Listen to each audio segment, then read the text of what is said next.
Federal Drive is presented by GEHA, Government Employees Health Association, proudly providing health and dental benefits to federal employees and their families. Visit GEHA.com. Federal contractors have been required to comply with the Trump administration's mandate to remove anything that is considered diversity, equity, and inclusion for the past 15 months. But under President Donald Trump's new executive order, signed last week, vendors face harsher penalties that could include False Claims Act lawsuits as well as possible suspension and debarment.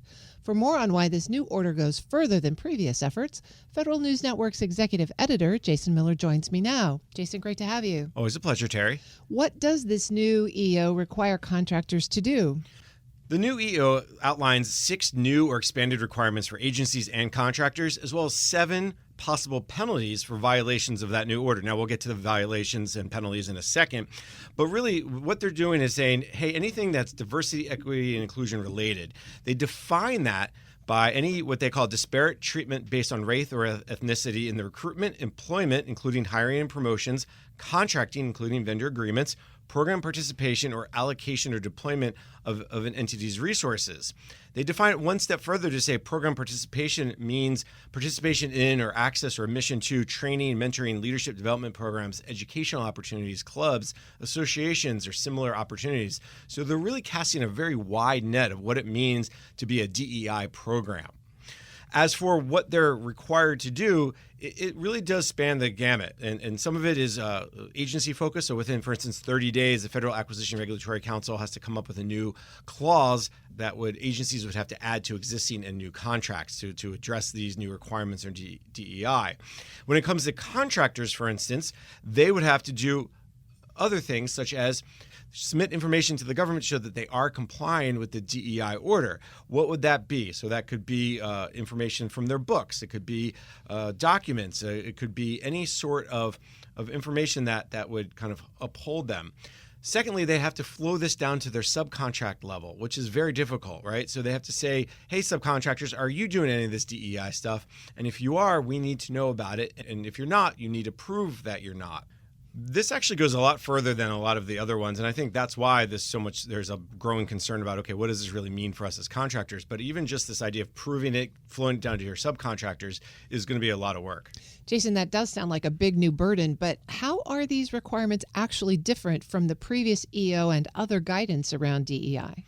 What's interesting about this is this order is not necessarily new for a lot of the vendors, right? So if you go back over the last 15 months, when the Trump administration got into office, the president signed an EO back in January of 2025, ending illegal discrimination and restoring merit-based opportunity. That revoked several Biden administration orders, and then it also held contractors responsible for really taking specific actions and not allowing kind of workforce balancing and on certain things. So it really kind of moved it back. You saw the Justice Department issue guidance to clarify what DEI violations would be. They actually created a task force as well at the Justice Department to prosecute companies who violated certain civil rights laws. And then the Equal Opportunity Commission also issued guidance to, again, to take this even further as it's related to DEI in the workspace. So there's been a lot going on over the years. But I also heard from Jonathan Aroney, who's a lawyer with Shepard Mullen. He was actually on the off-the-shelf program with Roger Waldron, and what he told Roger was this is one that makes clear that this is really important to the administration, so start working on it right away. Don't wait for the FAR clause to come out. Don't wait for an interim rule. Get on this quickly. But then he said that this is a level of disclosure that we haven't really seen in previous executive orders or guidance.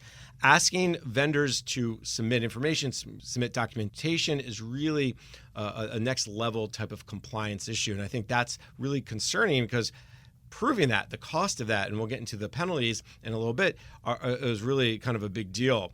I also saw a blog post from the folks at Venable, and their lawyers wrote, they call this a significant expansion of the administration's current approach to DEI, a greater increase of enforcement risk by facilitating through a contract clause the government's scrutiny of the contractor's DEI policies. So I think that while a lot of these requirements were there already, what this EO does is say, okay, well, not only will we be mad at you if you violate this, we're going to punish you if you don't kind of get rid of this DEI, what they determine as DEI type of efforts and behaviors. It sounds like contractors should start working on this right away, even if they don't have the whole homework assignment. What can they do to ensure that they are complying with the EO and eventually those new acquisition regulations?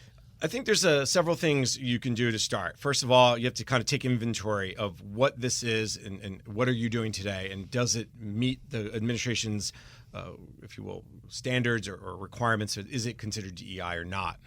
But more important, Aaron says you should really bring together an internal task force.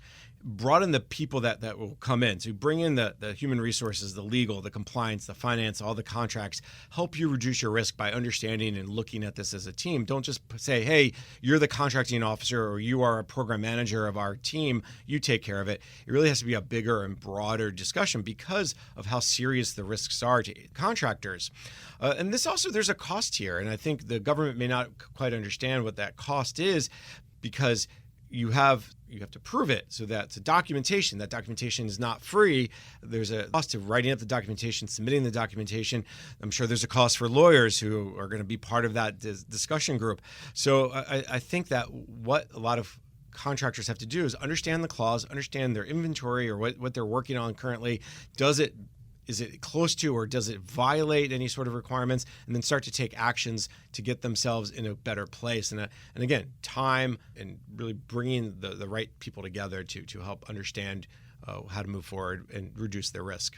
Jason, you've mentioned penalties a couple of times in our discussion here. If an agency believes a vendor isn't in compliance with an EO, what are those penalties? There are all kinds of penalties that's laid out in the EO. On the simple side, they could just have their contract canceled. They could be suspended from their contract until they decide whether or not you violated the EO.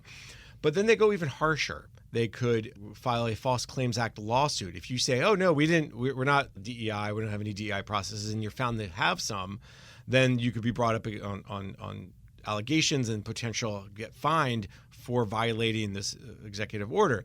Now, what's interesting about that, generally speaking, is, False Claims Acts usually there's civil and there's criminal. So this, I guess, would be considered a civil penalty versus a criminal penalty because executive orders aren't law.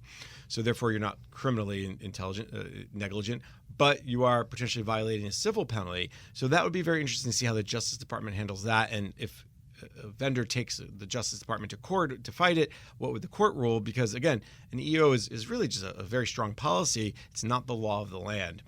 Now, if the government really wants to really press their case, they also could recommend the vendor for suspension or debarment from contracting altogether.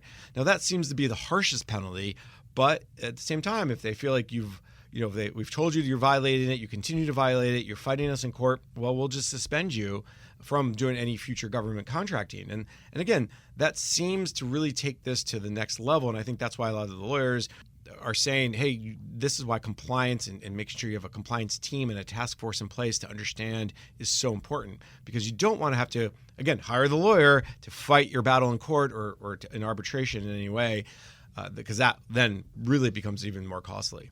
That's Federal News Network's executive editor, Jason Miller. Jason, thanks for bringing us the story.